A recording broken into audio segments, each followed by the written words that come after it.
प्रभु यीशु का धन्यवाद करते हैं कि एक बार फिर से उन्होंने मुझे मौका दिया कि मैं आपके सामने वचन को पेश कर सकूं। आज हमारा जो मैसेज है वो उसका टॉपिक होगा प्रेयर, प्रार्थना करना। भजन संहिता 91 का 15 और 16 पढ़ेंगे। भजन संहिता 91 का 15 और 16। जब वह मुझको पुकारे तब मैं उसकी सुनूंगा, संकट में मैं उसके संग रहूंगा। मैं उसको बचाकर उसकी महिमा बढ़ाऊंगा। मैं उसको दीर्घायु से तृप्त करूंगा और अपने किए हुए उद्धार का दर्शन दिखाऊंगा। यहाँ परमेश्वर प्रेयर के लिए कह रहे हैं, जब वो मुझे पुकारे तब मैं उसकी सुनूंगा। अभी प्रार्थना का विषय ऐसा है, प्रार्थना का अर्थ है परमेश्वर के साथ वार्तालाप या परमेश्वर के साथ बातचीत। अब हम परमेश्वर के साथ बातचीत कहीं भी कर सकते हैं, अकेले में कर सकते हैं, एकांत में, परिवार के साथ कर सकते हैं, भीड़ में कर सकते हैं, या हम जब भी बहुत व्याकुल होता है हमारा मन, तब हम परमेश्वर के साथ में प्रार्थना करते हैं। कुछ लोगों को लेके इकट्ठा कर सकते हैं, मंडली के साथ कर सकते हैं, कलीसिया में दैवी सभा में उपस्थित होकर कर सकते हैं। हम कहीं भी प्रार्थना को कर सकते हैं। प्रार्थना ऐसी चीज है जो कि हमने पुराने नियम में भी पढ़ा है कि प्रार्थना इतिहास बदलने वाली होती है, इतिहास को बदल देती है प्रार्थना। प्रार्थनाओं से बड़े बड़े काम है। प्रार्थना में बिताया हुआ सबसे शक्तिशाली हथियार होता है वो समय जो हम प्रार्थना में बिताते हैं। कभी भी प्रार्थना के अंदर इतनी सामर्थ्य होती है कि हम जो मांगते परमेश्वर से वो हमारे को प्रार्थना से मिल जाता है, जिसे इस संसार ने कभी नहीं जाना। हम परमेश्वर, जब यीशु मसीह को हम स्टार्टिंग से देखते हैं जीवनी को, परमेश्वर ने, प्रभु यीशु ने हर चीज के लिए अपने पिता से प्रार्थना की। हर समय परमेश्वर ने प्रार्थना, हर कार्य को करने से पहले परमेश्वर ने अपने पिता से आज्ञा ली और प्रार्थना करके ही उस काम को शुरू किया। चाहे वो बीमारों को चंगा करने का हो, चाहे भोजन खिलाने का हो, चाहे कोई भी मुर्दे को जिंदा करने का काम हो, परमेश्वर ने जो जो काम किए सब प्रार्थना के द्वारा और अपने पिता के साथ बातचीत करके। तो प्रार्थना का अर्थ ये है कि हमारे पिता के साथ हमारा संबंध, वार्तालाप, जो बातचीत हम परमेश्वर के पुत्र प्रभु यीशु मसीह के साथ करते हैं, वो संबंध है, हमारे मधुर संबंध है। प्रार्थना करने के लिए अब हमारे पास में फर्स्ट पॉइंट है, प्रार्थना करने के लिए स्थान कैसा होना चाहिए। तो हम देखेंगे मत्ती 6:6 के अंदर गुप्त स्थान होना चाहिए। मत्ती 6:6 के अंदर हम देखेंगे कि प्रार्थना करने के लिए स्थान कैसा होना चाहिए। मत्ती 6:6 में देखेंगे, परंतु जब तू प्रार्थना करे तो अपनी कोठरी में जा और द्वार बंद करके अपने पिता से जो गुप्त में है प्रार्थना कर, तब तेरा पिता जो गुप्त में देखता है तुझे प्रतिफल देगा। प्रार्थना करते समय अन्य जातियों के समान बकबक ना करो, क्योंकि वे समझते हैं कि उनकी बोलने से, उनकी बहुत बोलने से उनकी सुनी जाएगी। इसलिए तुम उनके समान न बनो, क्योंकि तुम्हारा पिता तुम्हारे मांगने से पहले ही जानता है कि तुम्हें क्या आवश्यकता है। परमेश्वर यहाँ बता रहा है, सबसे फर्स्ट पॉइंट बताया है उसने कि हमारी प्रार्थना गुप्त होनी चाहिए। दूसरी, हमें प्रार्थना किस तरह से करनी चाहिए, द्वार बंद करके गुप्त में कोठरी में जाके करें, तब हमें प्रतिफल मिलेगा। हम ऐसे दिखाने के लिए नहीं की, हम लोगों को दिखाने के लिए करें। यहाँ पे कहा है कि अन्य जाति की नहीं बकबक भी करके हमको प्रार्थना नहीं करना है कि हम ऐसा लगेगा हम बहुत ज्यादा बोलने से हमारी प्रार्थना सुनी जाएगी, ऐसा नहीं होता। अगर हम विश्वास से, मन से कुछ भी मन में सोच के बोलते, प्रभु मेरे साथ ऐसा हो जाए, या मेरे साथ ऐसा कर दो, या मेरी ये प्रार्थना है, मैं बहुत व्याकुल हूँ, मेरी ये प्रार्थना, हम छोटे से शब्दों में भी प्रार्थना करेंगे कि प्रभु यीशु मसीह हमारे लिए कर दे। क्योंकि यहाँ कहा है कि बहुत बोलने से सुनी ना जाएगी, इसलिए तुम उनके समान ना बनो, क्योंकि तुम्हारा पिता तुम्हारे मांगने से पहले ही जानता है तुम्हें किन चीजों की आवश्यकता। हमें तो मांगने से पहले ही परमेश्वर हर चीजों को दे देता है, लेकिन हमको अन्य जाति के समान बकबक करके प्रार्थना नहीं करना। प्रगाढ़ स्थान होना चाहिए, किसी और के द्वारा नहीं परंतु स्वयं प्रभु के द्वारा निमंत्रित किए गए हम प्रार्थना के लिए। प्रभु चाहता है कि हम उससे प्रार्थना करें। मत्ती 6:5 के अंदर सही प्रार्थना किस तरह से करना है, मत्ती 6:5 के अंदर बताया, जब तू प्रार्थना करे तो कपटियों के समान न हो, क्योंकि लोगों को दिखाने के लिए आराधनालयों में, सड़कों के मोड़ों पे खड़े होकर प्रार्थना करना उनको अच्छा लगता है। मैं तुमसे सच कहता हूँ वे अपना प्रतिफल पा चुके। हमें कपटियों के समान नहीं, किस तरह से प्रार्थना करनी है वो भी बताया, स्थान कैसा होना चाहिए वो भी बताया, मुद्राएं कैसी होनी चाहिए वो भी बताया है परमेश्वर ने। किन लोगों ने प्रार्थना करी ये भी परमेश्वर ने बताया। परमेश्वर ने कहा प्रार्थना करने के लिए उचित स्थान होना चाहिए और हमें किसी को दिखाने के लिए प्रार्थना प्रार्थना जो चीज होती है वो मन से होती है। प्रार्थना ऐसी नहीं कि उसको दिखाने के लिए हमने अच्छे से प्रार्थना कर दी। प्रार्थना एक बहुत अलग ही विषय है।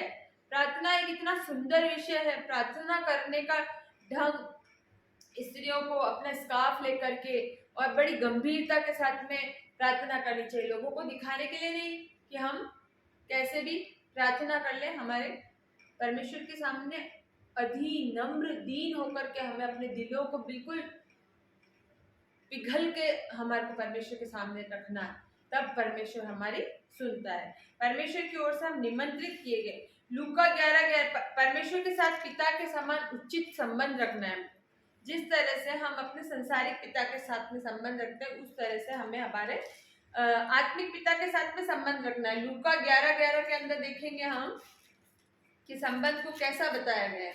लूका 11 के अंदर बताया है, तुम में से ऐसा कौन पिता होगा कि जब उसका पुत्र रोटी मांगे तो उसे पत्थर दे, या मछली मांगे तो उसकी मछली के बदले उसे सांप दे, या अंडा मांगे तो उसे बिच्छू दे। अतः जब तुम बुरे होकर अपने बच्चों को अच्छी वस्तुएं देना जानते हो, तो स्वर्गीय पिता अपने मांगने वाले को पवित्र आत्मा क्यों न देगा। यस, यहाँ पर क्या बता रहा है, आप में से ऐसा कौन सा पिता है जिसका पुत्र मछली मांगे तो सांप दे और बिच्छू दे। जो अपने पिता से मांगता है उसको मिलता है। तो हमको अपने पिता के साथ जैसा संबंध रखते हैं वो ही हमारा स्वर्गीय पिता के साथ भी हमारा संबंध होना चाहिए। और प्रभु पे हमको वास्तविक भरोसा रखना है। भजन संहिता 55 के अंदर देखेंगे हम 16 और 17 के अंदर, परंतु मैं तो परमेश्वर को पुकारूंगा और यहोवा मुझे बचा लेगा। सांझ को, भोर को, दोपहर को, तीनों पहर में दुहाई दूंगा और कराता रहूंगा और वह मेरा शब्द सुन लेगा। कितनी अच्छी बात लिखी है यहाँ पे दाऊद ने भजन संहिता में बताया है। 55 का 16 और 17 में, 55 का 16 और 17, परंतु मैं परमेश्वर को पुकारूंगा, यहोवा मुझे बचा लेगा। उसको कॉन्फिडेंस है अपनी प्रेयर के ऊपर, क्योंकि वो हमने देखा है बहुत ज्यादा प्रार्थना करता था। दाऊद अपने हर काम के लिए प्रार्थना करता था। उसने कहा वो मुझे सांझ को बचा लेगा, भोर को बचा लेगा, दोपहर को बचा लेगा, तीनों पहर में उसकी दुहाई दूंगा और कराता रहूंगा और वह मेरा शब्द सुन लेगा। हमें भी हमारी प्रार्थना ऐसी करनी चाहिए। हमें सवेरे तड़के उठ के भोर को प्रार्थना करना है, दिन को प्रार्थना करना है, शाम को प्रार्थना करना है, रात को सोने से पहले प्रार्थना करना। हमें हमेशा प्रार्थना में, निरंतर हमको प्रार्थना में बने रहना है, क्योंकि एक मसीह के लिए ये उसका कर्तव्य है। बाइबिल पाठ करना, बाइबिल की वचनों को पढ़ना, उनको अंडरलाइन करना, उनको मुखाग्र करना, याद करना। हमारे को प्रभु के वचन याद रहने चाहिए, क्योंकि हम एक मसीह है तो हमारे जीवन में ये सब काम होने चाहिए। और प्रेयर लाइफ तो बहुत ही ज्यादा जरूरी है हमारी। जब भी इंसान प्रेयर लाइफ से हटता है तो वो पतन की ओर जाता है, वो डिफीट खाता जाता है। उसके जीवन में उतार चढ़ाव हमारे जीवन में आते रहेंगे, संघर्ष हमारे जीवन में चलते रहेंगे, लेकिन हमें निरंतर प्रार्थना में बने रहना है। हमें प्रभु पर वास्तविक भरोसा रखना है, जिस तरह से दाऊद ने वास्तविक भरोसा रखा और उसने कहा सांझ को, भोर को, दोपहर को मैं तीनों पहर तेरी दुहाई देते रहा। गलत विचार धारणाओं का त्याग करना है हमको। मरकुस 7 के अंदर देखेंगे हम, मरकुस 7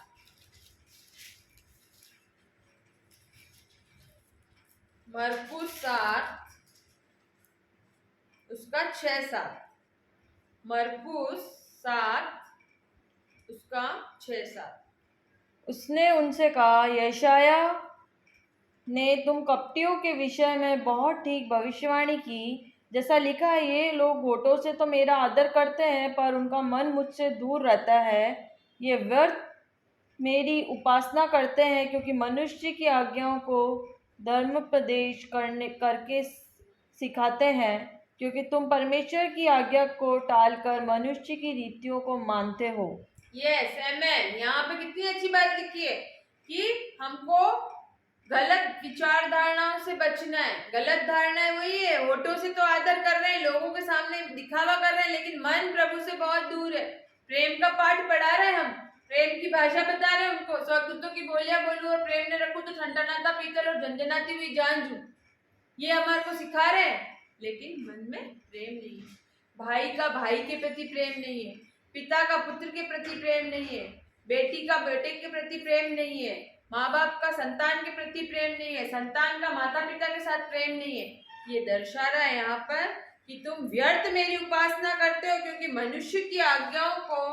मनुष्य को आज्ञाओं को धर्मोपदेश करके सिखाते हो। पवित्र शास्त्र में से पढ़ पढ़ के बहुत सारी बातें बताते हैं, लेकिन मन में हम कभी कभी हम सोचते हैं, बैठ करके विचार करते कि क्या है ये दुनिया, कुछ ही नहीं है।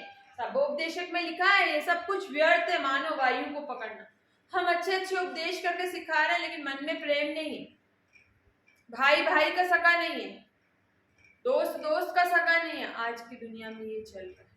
अंत के समय में ऐसी बातें होगी, जब परमेश्वर के पुत्र का आना होगा। आज भी हमने डिवाइन सर्विस में सीखा, ये सारी बातें होगी, लेकिन हम चाहते हैं कि हमारे जवान, हमारे संडे स्कूल्स के बच्चे, हमारे कलीसिया के जवान ये सीखें कि हमें निरंतर प्रभु में बने रहना, बड़े बोझ के साथ प्रार्थना करना है कि हमारी कलीसिया में बेदारी आए, ऐसे लोग हमसे दूर हो जाएं, हम इनसे दूर हो जाएं, इनकी बुराइयों से दूर हो जाएं, हम हमारे प्रभु के साथ निरंतर प्रार्थना में लीन रहे, क्योंकि ये सारी बातें हमारे मन को दुखित करती है, तोड़ती है। जब हम इन बातों के बारे में सोचते हैं, तब हमारा दिल भर जाता है कि हमारे जीवन में ये सारी बुराइयां खत्म हो नहीं रही है। प्रार्थना हम करते हैं सिर्फ, यहाँ परमेश्वर कह रहा है वचन के अंदर, ऐसे लोगों से दूर रहो जो होठों से तो मेरा आदर करते हैं और इनका मन मुझसे बहुत दूर रहता है। प्रार्थना संबंधित 5 आज्ञा हैं जो आपको बताते हैं। पहला है सावधान रह के प्रार्थना। मैंने आपको पहले बताया, गंभीरता के साथ ये प्रार्थना करना, हंसी मजाक का खेल, हंसी ठिठोली नहीं, हमको सावधान रह करके और पूरे मन से परमेश्वर के सामने आना है। निरंतर प्रार्थना में लूका 2:36 के अंदर हम पढ़ेंगे, निरंतर प्रार्थना करना है। प्रार्थना करना है कि हम परीक्षा में न पड़े। मत्ती 26:41 के अंदर भी हम देखेंगे कि हमको प्रार्थना किस तरह, मत्ती 26 के अंदर कोई पढ़ेगा, मत्ती 26 का 41, मत्ती 26 इसका 41।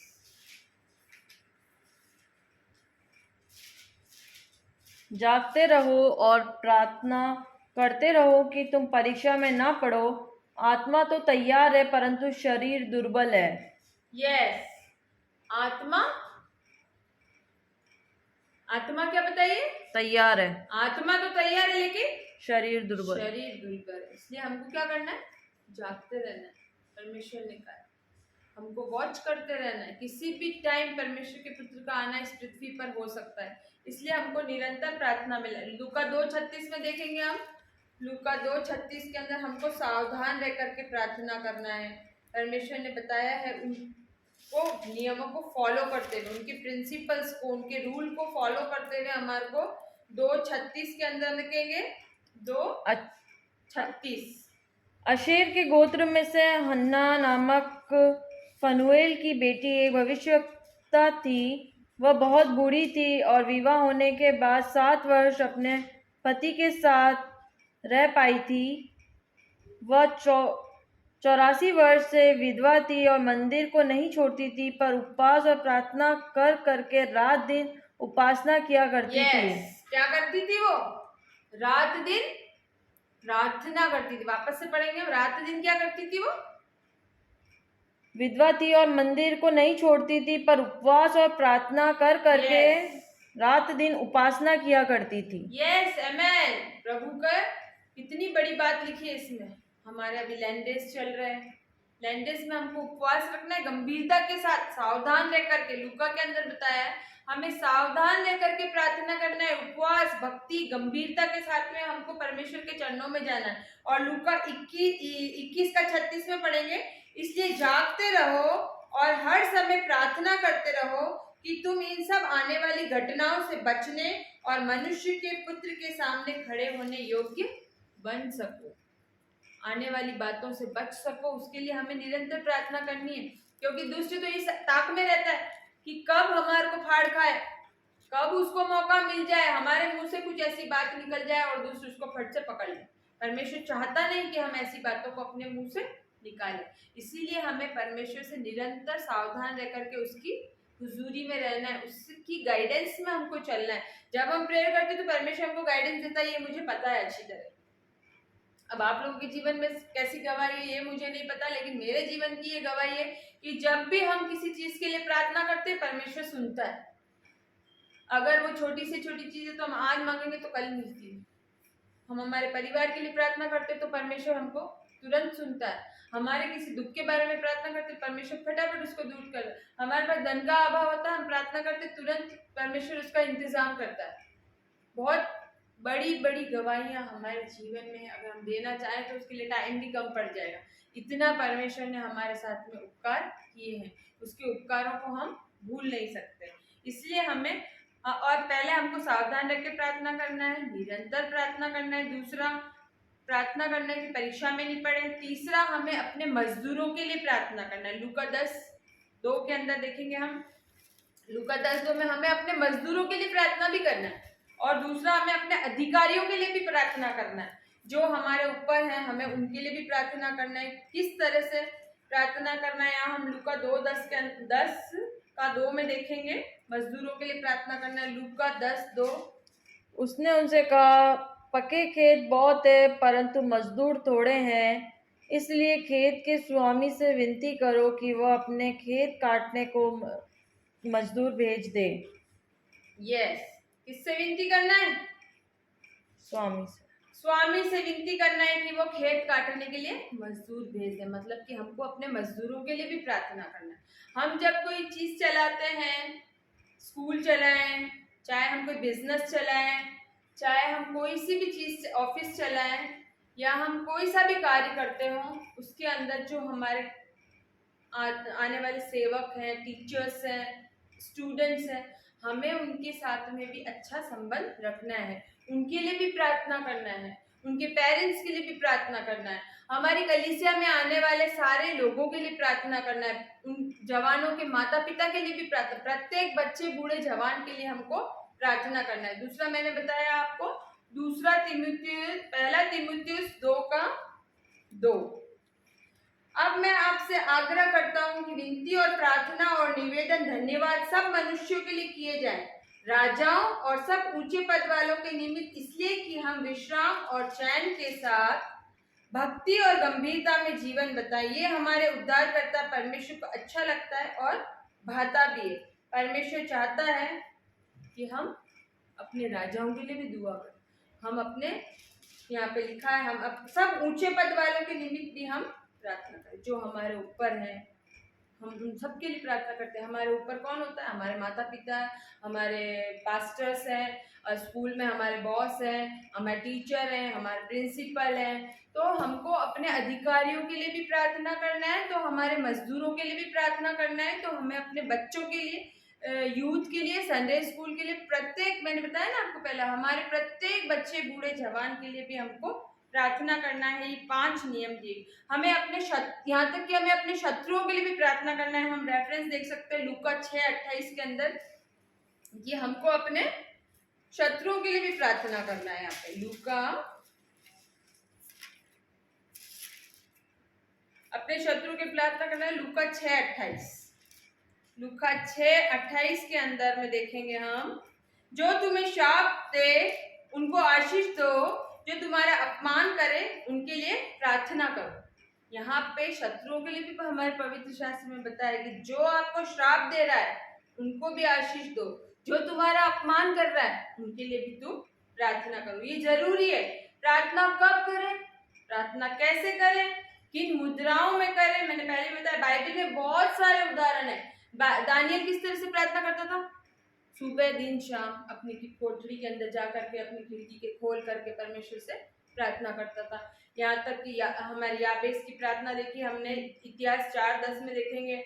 और हमारे प्रार्थना योद्धाओं की लिस्ट दाऊद करता था, दानियल करता था, एलिया करता था, और इसका सबसे बड़ा उदाहरण है यीशु मसीह खुद। अपने पिता के साथ हर समय उन्होंने प्रार्थना, गतसमनी में जाते से, ये कटोरा मुझसे टल जाए, रात को करी, चेलों के साथ करी, हर खाते समय, जाते समय, क्रूस को लेके जाते समय, प्राण त्यागते समय ये लोग नहीं जानते कि क्या कर रहे। पिता इन्हें क्षमा कर। परमेश्वर के बेटे ने, पुत्र ने, यीशु मसीह ने हर समय प्रार्थना करी। हमें भी हर चीज में हर समय प्रार्थना करना है। मैंने आपको बताया याबेस की प्रार्थना, इतिहास 4:10 के अंदर हमने याबेस की प्रार्थना देखी। क्या कहा उसने? इतिहास 4:10 के अंदर देखेंगे हम। याबेस ने इस्राएल के परमेश्वर को यह कहकर पुकारा, भला होता कि तू मुझे सचमुच आशीष देता और मेरा देश बढ़ाता, और तेरा हाथ मेरे साथ रहता, और तू मुझे बुराई से ऐसा बचा रखता कि मैं उससे पीड़ित ना होता, और जो कुछ उससे मांगा वह परमेश्वर ने उसको दे दिया। यहाँ याबेस की हमने कितनी अच्छी प्रार्थना देखी। अगर उसने कहा कि तू मेरे साथ होता तो मेरा भला ही भला होता, तू मुझे आशीष देता, मेरा देश बढ़ता, और परमेश्वर ने उसके जीवन में दिया, क्योंकि उसने सच्चे मन से मांगा और परमेश्वर ने उसको दिया। यहाँ पर हम यीशु मसीह का देखते हैं, मरकुस 1:35 में, आप घर जाके पढ़ सकते हैं। 1:35 में भोर को प्रार्थना करी, पूरी रात प्रार्थना करी। लूका 6:12 में प्रत्येक भोजन से पहले प्रार्थना करी। मरकुस 6:41 के अंदर क्या प्रार्थना करनी चाहिए, ये इंपॉर्टेंट है। कैसे करनी चाहिए, क्यों करनी चाहिए, कब करनी चाहिए, किन मुद्राओं में करनी चाहिए। अपने लिए करनी चाहिए, एक दूसरे के लिए करनी चाहिए। याकूब 5:16 में देखा। मसीह की देह में सेवकाई के लिए करनी चाहिए। थिस्सलुनीकियों 3:1 के अंदर हम देखते हैं बीमारों और परेशानों के लिए करनी चाहिए। याकूब 5:13-16 के अंदर हम देखेंगे, ये प्रार्थना हम बहुत बार पढ़ते हैं। याकूब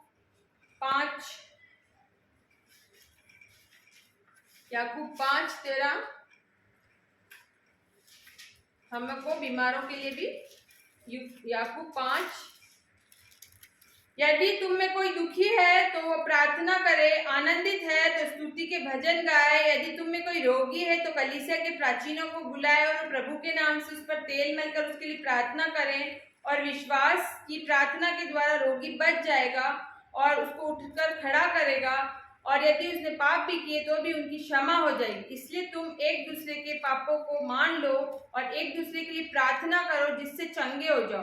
धर्मी जन की प्रार्थना के प्रभाव से बहुत कुछ हो सकता है। यहाँ पर एलिया ने भी हमारे सामने दुख भुख सोगी मनुष्य था, उसने गिड़गिड़ा कर प्रार्थना की कि मेघ ना बरसे, और 3.5 वर्ष तक भूमि पर मेघ नहीं बरसा। फिर उसने प्रार्थना की तो आकाश से वर्षा हुई और भूमि फलवंत हुई। यहाँ पे एलिया की प्रार्थना होता है। दाऊद की प्रार्थना हमने भजन संहिता 91 के अंदर 15-16 में पढ़ी। यहाँ पे हमने एलिया की पढ़ी। 3.5 वर्ष तक मेघ नहीं बरसा, उसने प्रार्थना की, तब भूमि के ऊपर वर्षा हुई। और यहाँ हमने याबेस की प्रार्थना पढ़ी, इतिहास 4:10 के अंदर। याबेस ने कहा कि तू मेरे साथ होता तो मेरा सब भला ही भला होता। इसीलिए यहाँ पर हमको हर इंसान, उनके लिए जो पाप द्वारा बहकाए गए, उनके लिए भी हमको प्रार्थना करनी है। प्रार्थना में अब हमारे मेन इंपॉर्टेंट, प्रार्थना में हमारी सहायता करता कौन है? कोई बता सकता है आपने? प्रार्थना में करने में हमारी सहायता कौन कर सकता है? पवित्र आत्मा, होली स्पिरिट। रोमियो 8:26 में देखेंगे कि वो हमारे लिए आहें भर भर के, रोमियो 8:36 के अंदर हम देखेंगे कि वो हमारे लिए आत्मा आहें भर भर के प्रार्थना करता है। रोमियो 8:26 के अंदर हम देखेंगे, इसी रीति से आत्मा भी हमारी दुर्बलता में सहायता करता है, क्योंकि हम नहीं जानते कि प्रार्थना किस रीति करना चाहिए, परंतु आत्मा आप ही ऐसी आहें भर भर कर जो बयान से बाहर है हमारे लिए विनती करता है। और मनों को जांचने वाला जानता है कि आत्मा की मनसा क्या है, क्योंकि वह पवित्र लोगों के लिए परमेश्वर की इच्छा के अनुसार विनती करता है। हमें कुछ मांगने की जरूरत नहीं है। अगर हम सच्चे दिल से प्रार्थना कर रहे हैं तो हमारी सहायता पवित्र आत्मा करती है। वो हमारे लिए, यहाँ लिखा है साफ कि आत्मा आप ही आहें भर भर के जो बयान से बाहर है हमारे लिए विनती करता है, क्योंकि जब हम मन से प्रार्थना करते हैं तो पवित्र आत्मा भी हमारी सहायता करता है। सहकर्मी 2 जन एक मत होकर के प्रार्थना करते। मत्ती 18:19 के हमने देखा। मत्ती 18:19 के अंदर जब 2 जने प्रार्थना करते तो परमेश्वर सुनता है। लिखा है ना, जहाँ 1 या 2 इकट्ठे हो वहां मैं उपस्थित होऊंगा। मत्ती 18:19 में देखेंगे, मैं तुमसे कहता हूँ यदि तुम में से 2 जन पृथ्वी पर किसी बात के लिए एक मन होकर उसे मांगे तो मेरे पिता की ओर से स्वर्ग में है उसके लिए हो जाएगी, क्योंकि जहाँ 2 या 3 मेरे नाम से इकट्ठे होते हैं वहां मैं उनके बीच में उपस्थित होता हूँ। हम प्रार्थना में भी ऐसा करते हैं। जब 2 जन होकर के एक बात के लिए एक मनसा होकर के प्रार्थना करते तो वो परमेश्वर हमारे लिए पूर्ण कर देता है। प्रार्थना करने वाली कलीसिया होनी चाहिए। हमारे प्रेरितों 4:24 के अंदर देखेंगे। अभी हमारे पास इतना टाइम नहीं कि हम सारे रेफरेंसेस को पढ़ेंगे, आप घर जाके पढ़ सकते हैं। प्रेरितों के काम 4:24, एक्ट्स 4:24। कलीसिया के उद्देश्य व्यक्तिगत कर प्रार्थना कर सकते हैं, पारिवारिक कर सकते हैं, समुदाय के लिए कर सकते हैं, राष्ट्र के लिए कर सकते हैं, जीवन को बदलने के लिए प्रार्थना कर सकते हैं। हम अपने शत्रुओं के लिए प्रार्थना, पहले हमने पढ़ लिया, हम अधिकारियों, शत्रुओं के लिए, मजदूरों के लिए, सभी के लिए हम प्रार्थना कर सकते हैं। हम प्रार्थना कैसे करनी चाहिए? प्रार्थना विश्वास के साथ करें, जैसा कि मरकुस 11:24 में बताया। परमेश्वर की इच्छा अनुसार करें, मत्ती 26:39 के अंदर, 26 का 39 के अंदर। निराश होकर ना करें, लूका 18:7 के अंदर लिखा हुआ है। निरंतर करें, पहला थिस्सलुनीकियों 5:17 में लिखा हुआ है। फिर अपने पापों को मानते हुए करें, याकूब 5:16 के अंदर लिखा है। प्रार्थना के क्रम, प्रार्थना के क्रम है, पहले हमको प्रार्थना करने से पहले कुछ नियम होते हैं जिनके अनुसार हमको प्रार्थना करनी होती है। सबसे पहले हम सराहना करें, परमेश्वर की स्तुति के भजन गाएं, और उसके बाद हमें फिर पाप अंगीकार करें, हम अपने पापों की क्षमा मांगे, हम अपने गुनाहों से तौबा करें पहले परमेश्वर से। उसके बाद ये कुछ क्रम होते हैं जिसके अंदर पाप अंगीकार में होता है प्रतिशोध, गलत आदतें, गुप्त पाप, गलत विचार, बुरी सोच, जो भी हमारे मन में चला, किसी के विरुद्ध हम झूठी साक्षी दे दी, या हमने कोई गुनाह कर लिया, या हम किसी से नाराज हैं, जो हमारे मन में उसके प्रति कड़वाहट है, उसको सबको हमको पहले क्षमा करके, हमारे पापों को मान करके, फिर तीसरी बात आती है धन्यवाद के साथ प्रार्थना करें। हमने फिलिपियों में भी पढ़ा है, आगे वचन में कई जगह हमें कहा हमेशा धन्यवाद की प्रार्थना करें। जब हमारे जीवन में कोई कार्य होता है हमें धन्यवाद जरूर देना है, परमेश्वर की विनती करें। अंत में अपनी जरूरतों के लिए प्रार्थना करें, मन की तैयारी से करें, एक आज्ञाकारी हृदय की मांग करें। बाइबिल की एक, मैंने पहले बताया, बाइबिल की एक पुस्तक का चुनाव करें, कुछ जो हमारे को अच्छी आयतें लगती है उसे मुखाग्र करें, उसको अंडरलाइन करें, ताकि हम बार बार उनको, क्योंकि हम कहते हैं ना, एक हाथ में हम लिस्ट को रखेंगे और एक हाथ में हम प्रार्थना करेंगे, और अपनी उन लिस्ट को परमेश्वर के सामने, उनकी प्रतिज्ञाओं को हम बार बार पढ़ेंगे। परमेश्वर क्यों नहीं सुनेगा हमारा परमेश्वर हमारी सुनता है। मनन करें और अपने जीवन में उसको लागू भी करें। ऐसा नहीं है कि वचन को पढ़कर सुनकर भूल जाए, बल्कि हम उसके ऊपर चलने वाले भी बन सके। याकूब 1:6-8 में प्रार्थना का उत्तर किसी व्यक्ति की इच्छा, शक्ति, उत्साह या भावना पर निर्भर नहीं होता, वह परमेश्वर की बुद्धि और सामर्थ्य पर निर्भर होता है। मैं आपको एक उत्साहित करने के लिए एक छोटी सी कहानी सुनूंगी अंत के अंदर। जैक नाम का एक व्यक्ति था, वो अपने रोजाना निरंतर प्रभु से प्रार्थना किया करता था। वो प्रार्थना में इतना लवलीन रहता था कि एक दिन भी अगर ऐसा नहीं होता था कि उसके जीवन में बिना प्रार्थना करे बीत जाए वो दिन। और उसका रोज का टाइम होता था, जब उसका लंच होता था 11 बजे, वो हमेशा प्रार्थना करने के लिए जाता था और वो प्रभु से प्रार्थना, सभी लोग उसकी इस आदत को जानते थे। लेकिन एक दिन अचानक ऐसा होता है कि जैक का बहुत बड़ा एक्सीडेंट हो जाता है। वो जब मशीनों में काम कर रहा था, एक मशीन ऊपर से आके गिर जाती है उसके हाथ के ऊपर, और उसका बहुत बुरा एक्सीडेंट हो जाता है। उसको हॉस्पिटल में एडमिट किया जाता है, वो बेहोश होता है, और उसके डॉक्टर्स लोग उसका काम चालू कर देते हैं, उसके इंजेक्शंस वगैरह लगते हैं उसकी। जब उसका टाइम आता है, दिन में 11 बजने का टाइम आता है, उसका लंच का टाइम आता है, और बड़ा निराश हो जाता है, बड़ा मन में दुखी हो जाता है कि रोजाना मैं लंच में प्रभु से प्रेयर करने के लिए जाता था घुटने टेक करके, और आज मैं प्रभु से प्रार्थना करने के लिए नहीं जा पा रहा हूँ। उसने अपना स्थान बना रखा होगा। हर इंसान को अपनी प्रार्थना के लिए उचित स्थान बनाना चाहिए, उचित समय निर्धारित करना चाहिए। ऐसा नहीं हर कभी उठ के कर ले, हमारा एक टाइम फिक्स होना चाहिए कि हमको इस समय में सुबह प्रार्थना करनी है, भोर को, दिन को करनी, शाम को करनी।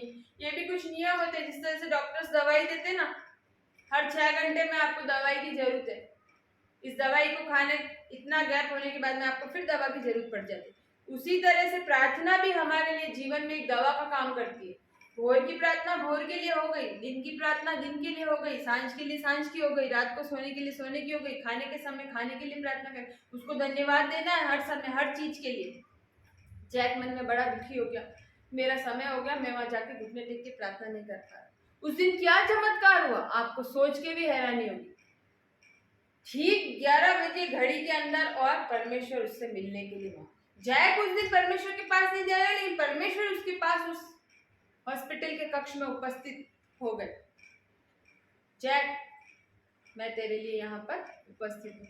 जैक मन ही मन में इतना खुश हुआ कि मैं आज नहीं जा सका, लेकिन मेरा प्रभु मुझसे मिलने के लिए आ गया। हमारा भी विश्वास ऐसे होना चाहिए कि जिस दिन हम नहीं जा पाए, हमारा प्रभु हमसे मिलने के लिए आ जाए। प्रभु हमारा सोचता रहता है, सुबह हो गई, ब्रेकफास्ट कर लिया, ड्यूटी पे चले गए, ड्यूटी से आ गए, रोजाना के काम कर लिए, लेकिन हम प्रार्थना में समय नहीं बिताते। यहाँ तक कि कुछ लोग तो ऐसे हैं कि जो रोटी प्रार्थना, जो खाने की प्रार्थना होती है, उसको भी इतनी जल्दी जल्दी करते गड़बड़ कि हम आगे परमेश्वर को सुना ही नहीं आता कि हमने वर्ड्स क्या बोले। हमें प्रार्थना, खाने की प्रार्थना को भी बड़े आराम से उसके धन्यवाद दे करके हमें खाने की प्रार्थना भी, कुछ लोग ऐसे करते हैं अपने वचनों को, जो बोल रहे हैं शब्दों को, उनको भी अंदर ही खा जाते हैं। एक कुत्ते के सामने हम खाना डालते हैं, वो कुत्ता रोटी को फटाफट चप्पड़ चप्पड़ करके खा जाता है। उस तरह से हम लोग भी बिना प्रार्थना किए, कोई लोग तो बिना प्रार्थना करे ही खाना खा लेते। हम इंसान, जानवर नहीं।